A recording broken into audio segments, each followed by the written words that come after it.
Welcome to Talkpoint, your trusted source for verified, balanced, and fact-based news from across the United States and around the world. House Majority Leader Steve Scalise is once again at the center of a heated budget debate in Washington. This time, talking aimed at the Biden administration's latest tax proposal, accusing Democrats of planning to raise taxes on what he called hardworking American families. Scalise made the comments during a press briefing on Capitol Hill earlier this week, responding to key portions of President Biden's 2026 budget framework and the Senate Democrats' economic fairness package. The proposals include targeted tax increases on corporations and high-income earners, changes that the White House argues that are essential to reducing the deficit and funding family assistance programs.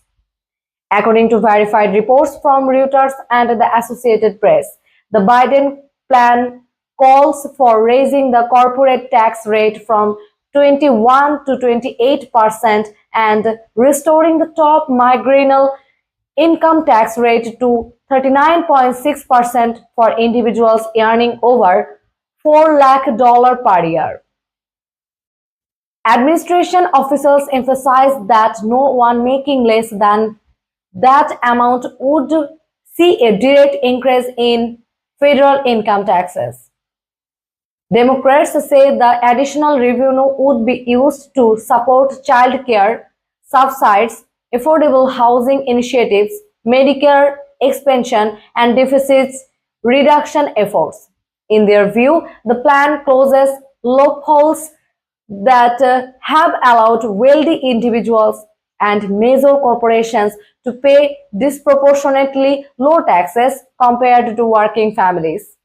But Republicans argue the opposite, that these changes would ultimately burden ordinary Americans by driving up consumer prices and slowing economic growth.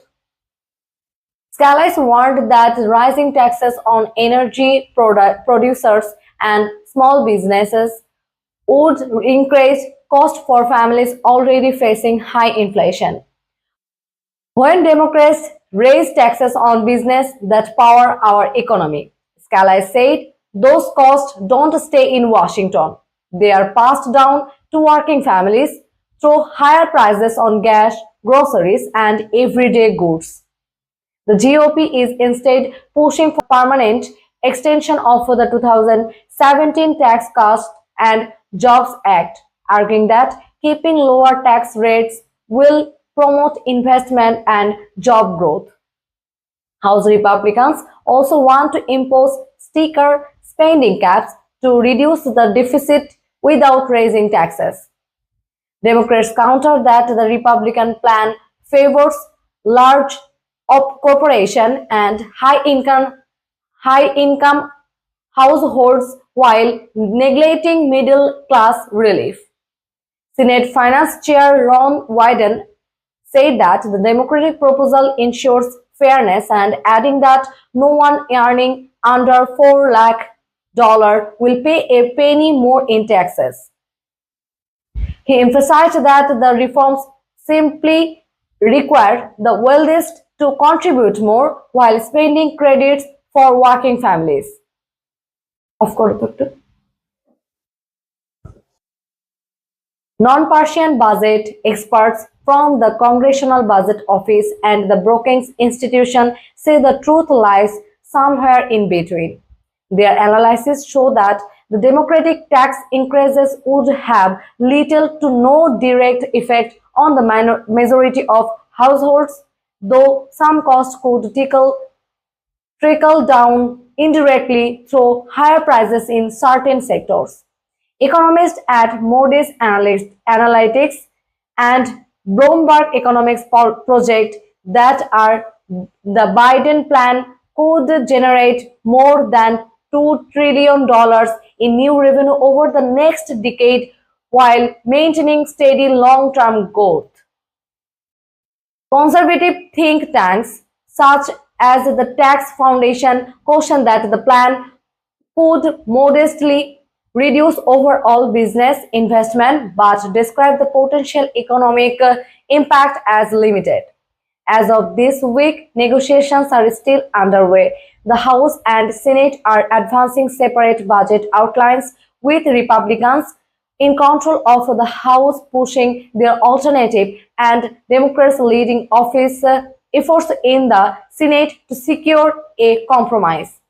Lawmakers are facing growing pressure to reach a deal before the end of fiscal year to avoid another government funding standoff. Despite their difference, both parties claim to be focused on helping working Americans, though they remain divided over what that actually means.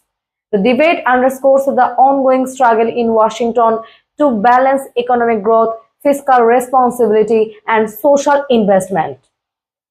For now, families across the country are watching closely to see whether Congress will reach a middle ground, one that strengthens the economy without adding new burdens to their household budgets.